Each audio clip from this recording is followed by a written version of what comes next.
ఈరోజు అంటే 26 ఫిబ్రవరి 2001 సంవత్సరం. స్థలం హైదరాబాద్. నేను మీ అందరికీ తెలిసిన పిరమిడ్ మాస్టర్ మరి Dhyanalahari editor D Sivaprasad. Pyramid spiritual societies వ్యవస్థాపకులు బ్రహ్మశ్రీ సుభాష్ పత్రి గారిచే రూపొందించబడిన 18 ఆదర్శ సూత్రాలలో 7వది మాంసం తినకపోవడం మరి దానిని పూర్తిగా వ్యతిరేకించడం. ప్రస్తుతం పిరమిడ్ మాస్టర్లందరూ విరివిగా శాకాహారులై, మితాహారులై మరి ఫలాహారులై ఆంధ్రదేశమంతటా విలసిల్లుతున్నారు. పత్రిగారు గతంలో ఎన్నోసార్లు ప్రతి ధ్యాన శిక్షణా తరగతిలోనూ ఆరోగ్యమే మహాభాగ్యం అన్న కాన్సెప్ట్ గురించి చెప్పే ఉన్నారు. అయితే మళ్ళీ ఒకసారి ఆరోగ్యమే మహాభాగ్యం అన్న కాన్సెప్ట్ గురించి సువిస్తారంగా పిరమిడ్ ధ్యానుల ప్రపంచానికి అందించవలసిందిగా ప్రార్థిస్తున్నాను. బ్రహ్మశ్రీ సుభాష్ పత్రి గారు. ఓకే శివప్రసాద్ గారు, ఈరోజు మనం ఈ ఆరోగ్యమే మహాభాగ్యం అన్న కాన్సెప్ట్ మీద మనం మరొకసారి మౌలికమైన ఆ పాయింట్స్ అన్నీ మనం చర్చించుకుందాం. ప్రతి మనిషికి కావాల్సింది మౌలికంగా ఫండమెంటల్గా శారీరక ఆరోగ్యం. మనిషి యొక్క జీవితం అంతా భౌతికత మీద, భౌతిక శరీరం మీద ఆధారపడి ఉంది.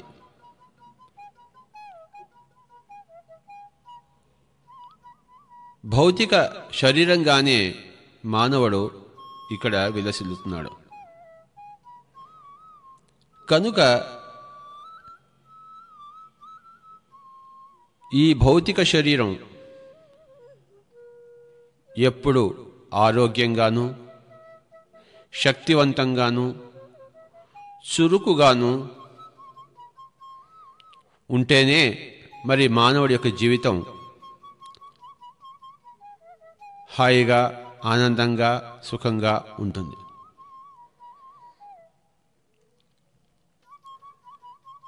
అయితే మానవుడు ఎక్కడ చూసినా కూడాను అనారోగ్యాల పాలు అయి ఉన్నాడు. అస్వస్థతలకు లోనై ఉన్నాడు. ప్రమాదకరమైన దీర్ఘకాలిక వ్యాధులకు బలి అవుతూ ఉన్నాడు.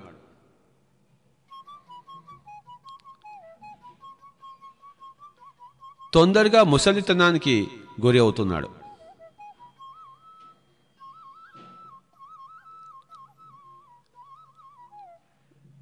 ఆయుష్ క్షీణించి ఉంటుంది.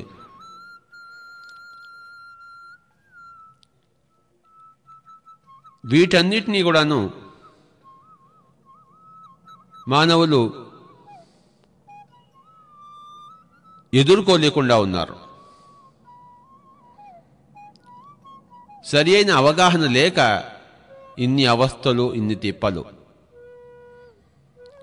ఎప్పుడైతే మనకి మన శరీరం గురించి సరి అయిన అవగాహన ఉంటుందో, ఆ శాస్త్రము తెలిసి ఉంటుందో, జీవన శాస్త్రం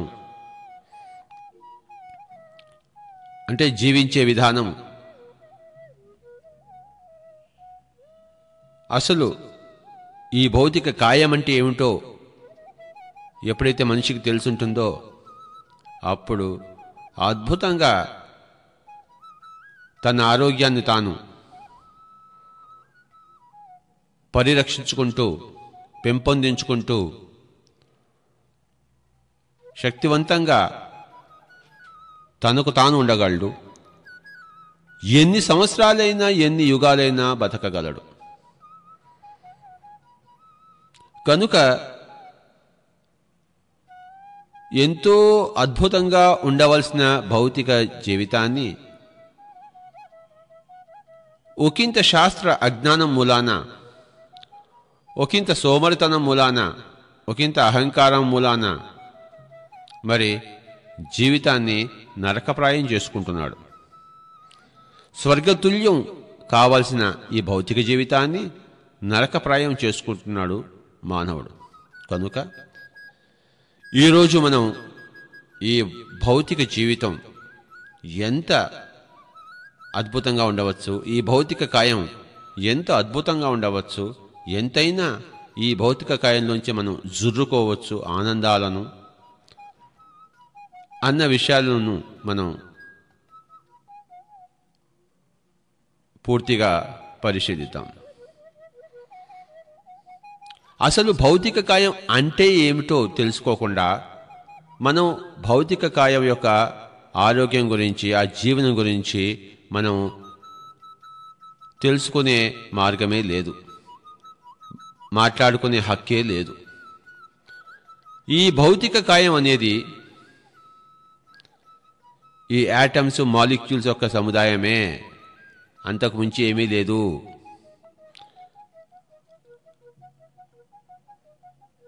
అని అనుకుంటే అది పొరపాటు.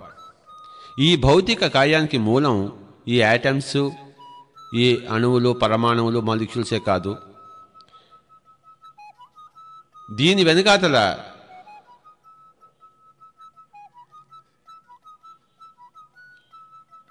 ఇచ్ఛాశక్తి, జ్ఞానశక్తి,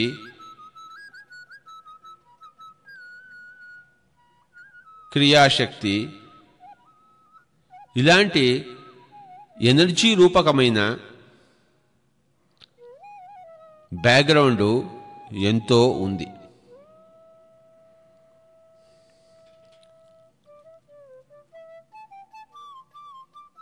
ప్రతి కార్యం వెనుక అట్లా కారణం ఉంటుంది.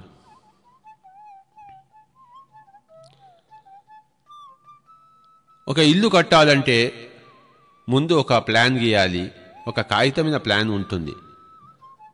ఆ ప్లాన్లో ఈ ఇంటికి కావాల్సిన వివరాలన్నీ ఉంటాయి. దాని గోడలు ఎలా కట్టాలి, స్ట్రెంగ్త్ ఎలా ఉంటుంది, భూమి యొక్క బలం ఎలాంటిది, గోడల యొక్క బలం ఎలాంటిది, ఎలా వంచాలి, మొత్తం ఇంజనీరింగ్ 5 సంవత్సరాల ఆ సివిల్ ఇంజనీరింగ్ యొక్క ఆ జ్ఞానశక్తి అంతా ఉంటుంది. ఉట్టి జ్ఞానశక్తి లాభం లేదు.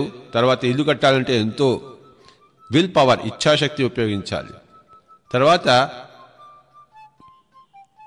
ఇటుక కట్టుకుంటూ రావాలి, ఆ క్రియాశక్తి ఉండాలి. ఆ జ్ఞానశక్తి, ఇచ్ఛాశక్తి, క్రియాశక్తి, ఆ 3 అన్నీ చేరితే ఇటుకలు పేర్చబడి మేస్త్రీలు పనిచేసి, ఎంతోమంది కూలీవారు పనిచేసి, ఇంజనీర్ పనిచేసి చివరికి ఒక ఇల్లు వస్తుంది. ఆ ఇంటిలో మనం ఎలా జీవిస్తుంటామో ఈ శరీరం కూడా ఒక ఇల్లు, ఒక గృహం. ఈ గృహము కూడాను మనం సంకల్పిస్తేనే వచ్చింది. మానవుడి యొక్క మేధాశక్తి సంకల్పించగా ఆ పిండం పుట్టి, ఆ పిండాన్ని పోషించేందుకు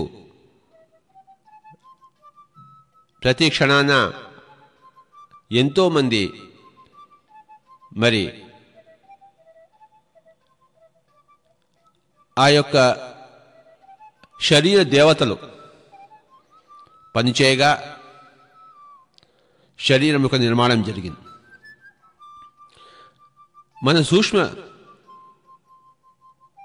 శరీరానికి సంబంధించిన చర్మచక్షువులతో కనపడని ఎంతోమంది ప్రకృతి దేవతలు, నేచర్ స్పిరిట్స్ అంటాం, ఎలిమెంటల్స్, వారందరూ కూడాను ఈ యొక్క శరీర నిర్మాణానికి కొన్ని లక్షల మంది వారు అకుంఠిత దీక్షతో పనిచేయగా ఈ లివరు, ఈ ప్యాంక్రియాసు, ఈ యొక్క ఊపిరితిత్తులు, మరి గుండెకాయ, ఇలాంటి అంగాలతో కూడుకున్న ఈ అద్భుత శరీరం ఏర్పడింది. వాటన్నిటికీ కావలసిన ప్రేరణ మరి ఆత్మ నుంచి వస్తుంది. ఎలాగైతే మనం ఒక చోటు ఉంది మనం ఇల్లు కట్టుకుంటామో అలాగే పై లోకంలో ఉండి ఈ కింది లోకంలో ఈ పిండం తయారవుతుంది.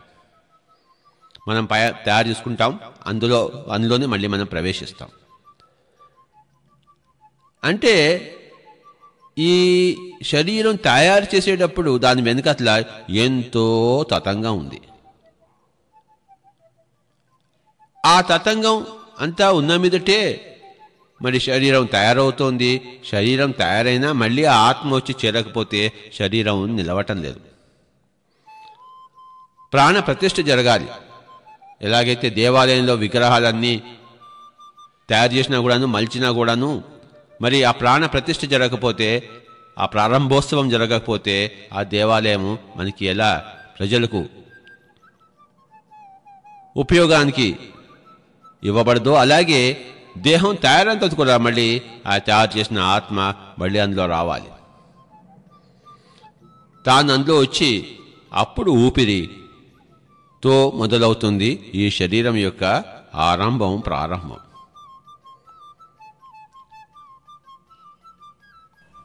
కనుక మగవీర్యము ఆడవీర్యము రెండూ కలిసి ఒక అండము తయారవుతుంది. ఆడ మరి ఎగ్ అంటాం మనం, మగ స్పర్మ అంటాము. ఇవి రెండు కలిసి ఒక జైగోట్ తయారవుతుంది. ఆ జైగోట్ మరి కణ విభజన జరిగి చిన్న అండంగా తయారవుతుంది. ఆ అండము మరింత కణ విభజనతో మరి పెద్దగా అవుతూ పిండంగా తయారై అండము పిండంగా మారి మరి క్రమక్రమంగా అనేక అంగాలు సంతరించుకొని దానిలో మరి చివరికి మరి ఆ మొత్తం పిండమంతా తయారైన తర్వాత కూడాను మళ్ళీ ఆత్మ అనేది అందులో ప్రవేశించాలి. ఒక ఊపిరిగా ఆత్మ ప్రవేశిస్తుంది. కనుక ఆత్మ అందులో ప్రవేశించి మరి ఒక సరైన శిశువు, సజీవమైన శిశువు మరి తల్లి యొక్క గర్భం నుంచి బయటకు వచ్చి అప్పుడు ఆ శరీరము అద్భుతంగా తయారై ఉంటుంది. ఆ విశ్వాన్ని తయారు చేయడం అంటే ఎంతో మంది విశ్వకర్మలు మరి అందులో భాగస్వాములై అకుంఠిత దీక్షతో మరి అది తయారు చేస్తేనే కానీ ఒక మానవ భౌతిక శరీరము తయారు కాలేదు. అలాగే ఏ జంతు శరీరమైనా కానీ మరి ఏ వృక్ష కాయమైనా కానీ ఇవన్నీ కూడాను వాటి వెనకాల ఎంతో తతంగా ఉంది, ఎంతో ఆర్ద్రత ఉంది, ఎంతో మరి ఆశయాలు మరి ఆదర్శాలు, ఎంతో మరి ఒక ఆనందాతిరేకాలు, హర్షాలు మరి ఆలోచనలు ఇవన్నీ కూడుకొని ఒక శరీరం తయారవుతుంది. ఇవన్నీ తెలియకుండా ఏదో యాదలాపంగా జరుగుతోంది, ఏదో అలా ప్రకృతిలోంచి బయటకు వస్తుంది. మరి ఇలా అనుకోవడం చాలా నీచమైన అల్పమైన భావన.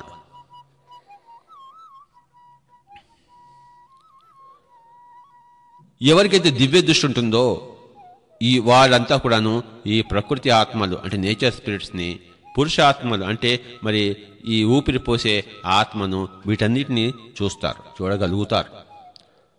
ధ్యాన శక్తితోనే ఆ వెనకాతలో ఉన్న తతంగాన్ని మనం చూడగలం.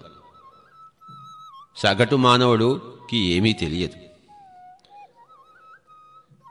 ఇంత అద్భుతమైన ఈ యొక్క భౌతిక శరీరం అనే ఈ యొక్క కాయము అది తయారు చేయబడిన తర్వాత దాన్ని ప్రతిరోజు ప్రతి క్షణము మెయింటైన్ చేసేది కూడాను మళ్ళీ ఈ యొక్క ప్రకృతి ఆత్మలే, నేచర్ స్పిరిట్స్. ప్రతి అంగం వెనకాతల ఒక పెద్ద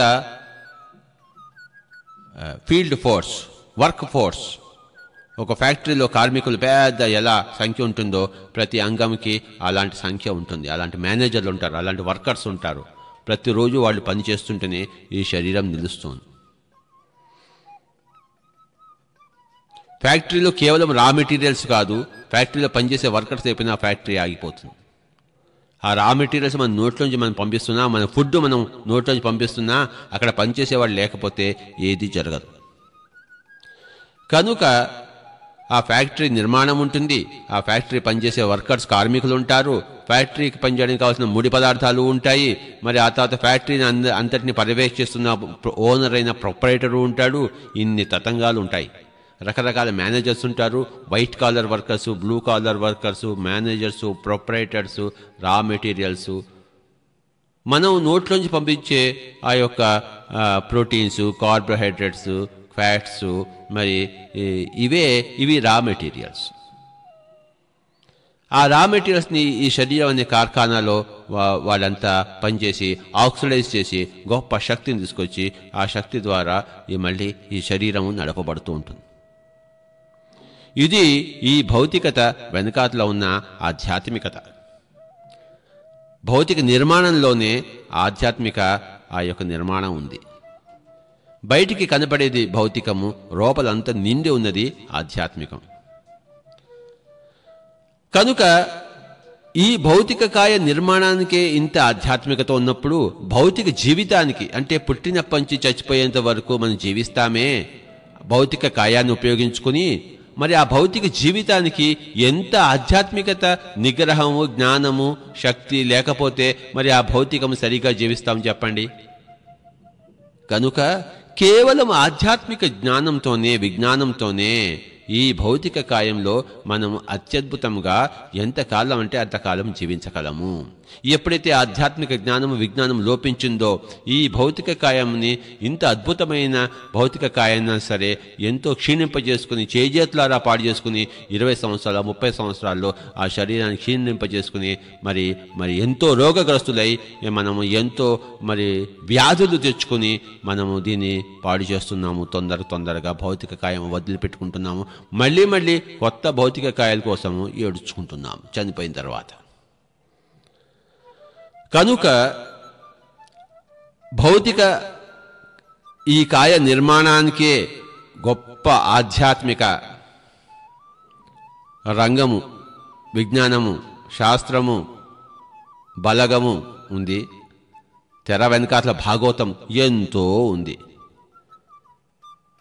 ఎలాగైతే ఒక సినిమా చూసినప్పుడు మనకి తెర మీద హీరో, హీరోయిన్, విలన్ కనబడతారు, కానీ ఆ తెర వెనకాల ఎంతమంది డైరెక్టర్లు, అసిస్టెంట్ డైరెక్టర్లు, మరి ఒక వర్కర్స్, ఫోటోగ్రాఫర్స్, మరి కళాకారులు, ఎడిటర్స్ ఎంతమంది ఉంటారో. ఎప్పుడైతే ఇప్పుడు మాట్లాడుతున్నాను, రికార్డ్ చేస్తున్నాను, అక్కడ రికార్డింగ్ మాస్టర్ ఉన్నారు. ఆయన ఎంతో కష్టపడితే కానీ ఈ క్యాసెట్ మళ్ళీ బయటికి రాదు. అలాగే ఎంతోమంది ఇంజనీర్లు ఉంటారు ఈ క్యాసెట్ నిర్మాణానికి. అలాగే ఎప్పుడైతే ఇది అర్థం చేసుకుంటామో అప్పుడే మనం ఆధ్యాత్మికతకు విలువ ఇచ్చేది. ఆధ్యాత్మికత ద్వారానే ఆధ్యాత్మికత యొక్క ఆ జీవన శాస్త్రాన్ని తెలుసుకున్నప్పుడే భౌతిక జీవన శాస్త్రాన్ని మనం తెలుసుకుంటాం. మనం ఆత్మలము అని మొట్టమొదటిగా తెలుసుకోవాలి. ఈ శరీరము అదే నేను అనుకుంటే అక్కడే ఆదిలోనే హంసపాద అయిపోయింది. పప్పులో కాలి వేసేసాము, ఇంకా పప్పులోంచి కాలు తీసేదే లేదు. జీవితం అంతా రసాభాస, అయోమయం, తికమక, రోగగ్రస్తము, బాధామయం, దుఃఖమయం, ముసలితనము, చావు. మౌలికమైన విషయం ఏంటంటే మనము ఈ శరీరం కానే కాదు, ఈ శరీరంలో ఉన్నాము, మనము ఈ శరీరము కాదు. నఖశిఖ పర్యవంతమైన మనము ఈ యొక్క కనపడేది మనము కాదు, అద్దంలో కనపడేది మనము కాదు. మనము శరీరధారులము, శరీరములము కాము. మనము భౌతిక కాయాలము కాము. మనము ప్రాథమికంగా ఆత్మకాయులము. ఆత్మకాయము మరి తన అవసరాల కోసం అప్పుడప్పుడు భౌతిక కాయాలను సృష్టించుకుంటూ అందులో జీవిస్తూ ఉంటుంది. మనము ఆత్మకాయము. అర్జునుడు భగవద్గీతలో శ్రీకృష్ణుని అడిగినప్పుడు ఎవరివయ్యా నువ్వు అంటే, నేను పలానా యశోద కొడుకునను, దేవకి పుత్రునను ఏమీ చెప్పలేదు. ఏం చెప్పాడు ఆయన? అహం ఆత్మా గుడాకేశ సర్వభూతాశయ స్థిత అహమాదిశ్చ మధ్యం చ భూతానాం అంత ఏవచ. ఓ గుడాకేశ, ఓ నిద్రను జయించినవాడా, నేను ఆత్మను, నేను ఆత్మకాయుడను, నేను ఈ దేహాన్ని కాదు, సర్వభూతాశయస్థితును, అన్ని సకల ప్రాణికోటికి మరి వాటి యొక్క హృదయాంతరాల్లో ఉన్నవాడిని నేను. సకల భూతకోటికి ఆదిని నేనే, మధ్యాన్ని నేనే, అంతాన్ని నేనే. ఒక ప్రాణి తయారు కావాలంటే దానికి ఆది నేను. ఆ ప్రాణిని మరి పుట్టుక నుంచి చావు వరకు మధ్యలో దాన్ని నిలబెట్టేవాడినే నేను. అది ప్రాణి చనిపోయిన తర్వాత కూడాను నేను ఉండేవాడినే నేను. అహం ఆదిశ్చ మధ్యం చ భూతానాం అంత ఏవచ. చూశారా మరి కృష్ణుడు ఎంత చక్కగా జవాబిచ్చాడో. మనం కూడా అంత చక్కగా జవాబిచ్చేంత వరకు మన జీవితం అస్తవ్యస్తంగానే ఉండి తీరుతుంది. గౌతమ బుద్ధుడు తన రాజనగరం నుంచి బయటికి వెళ్ళాడు. జీవితంలో మొట్టమొదటిసారి ఒక రోగాన్ని చూశాడు, ఒక ముసలివాణ్ణి చూశాడు, ఒక చావుని చూశాడు. అడిగాడు తన రథసాలతో, నేను కూడా ముసలివాణ్ణి అవుతానా? అవుతావు స్వామి అన్నాడు. నేను కూడా రోగగ్రస్తుని అవుతానా? అవుతావు స్వామి. నేను కూడా చనిపోతానా? చనిపోతావు స్వామి అన్నాడు.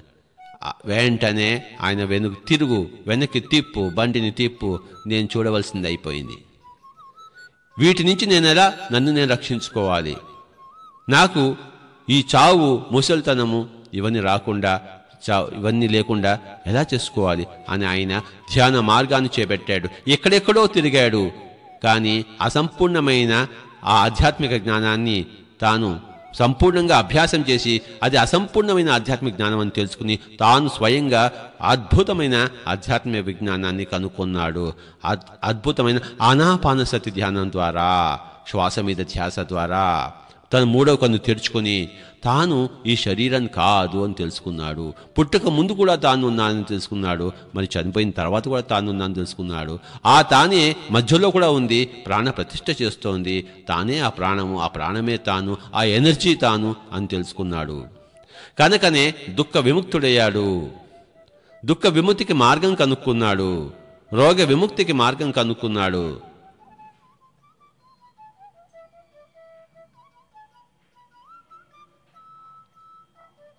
ఆత్మజ్ఞానాన్ని ప్రతిష్ఠింపజేశాడు. కర్మ సిద్ధాంతాన్ని మన ప్రబోధించాడు. ఎవరి జీవితాన్ని వాళ్లే తయారు చేసుకుంటారు, ఎవరి రోగాలకు వాళ్లే కారణము, ఎవరి ఆరోగ్యానికి వాళ్లే కారణం. అప్పో దీపో భవ, అదే భగవద్గీతలో ఉద్ధరేదాత్మనాత్మానం ఆత్మానమావసాదయేత్ ఆత్మవ్యహాత్మనో బంధు ఆత్మైవ రిపరాత్మన అన్నాడు కదా. ఎవరిని వారే ఉద్ధరించుకోవాలి, ఎవరి ఆరోగ్యం వాళ్లే సంపాదించుకోవాలి. ఎవరి అనారోగ్యానికి కారకులు వారే, ఎవరికి వారే తమ అశాస్త్రంతో కిందకి దిగజారిపోయి ఉన్నారు. రోగగ్రస్తులే ఉన్నారు, వ్యాధిగ్రస్తులే ఉన్నారు, మరణము పొందుతున్నారు. కానీ ఎవరికి వారు సంరక్షించుకుంటే మరి రోగపీడితులు కానక్కర్లేదు, వ్యాధిగ్రస్తులు కానక్కర్లేదు. కనుక ఎవరిని వారు ఉద్ధరించుకోవాలి. మన శరీరాన్ని ఆరోగ్యవంతంగా, సమర్థవంతంగా, శక్తివంతంగా, చిరంజీవత్వంగా సదా మనం ఎలా ఉంచుకోవాలి? వజ్రకాయంగా అంటే మనము ఈ యొక్క కేవలము ఆధ్యాత్మిక విజ్ఞానంతోనే అది సాధ్యము. ఆరోగ్యమే మహాభాగ్యానికి మరి ఆత్మజ్ఞానమే మహాశాస్త్రం అన్న మూలం తెలుసుకోపోతే ఆరోగ్యమే మహాభాగ్యం అని తెలియదు. ఆత్మజ్ఞానమే మహాశాస్త్రం, ఆ ఆత్మజ్ఞానమే మహాశాస్త్రం అన్న దాంతోనే ఆరోగ్యమే మహాభాగ్యం వస్తుంది. మనము ఇప్పుడు ఈ ఆత్మజ్ఞానం అనే మహాశాస్త్రం ద్వారా ఆరోగ్యం అనే మహాభాగ్యం ఎలా మనకు సిద్ధిస్తుందో మనం కూలంకషంగా దయచేసి తెలుసుకుందాము.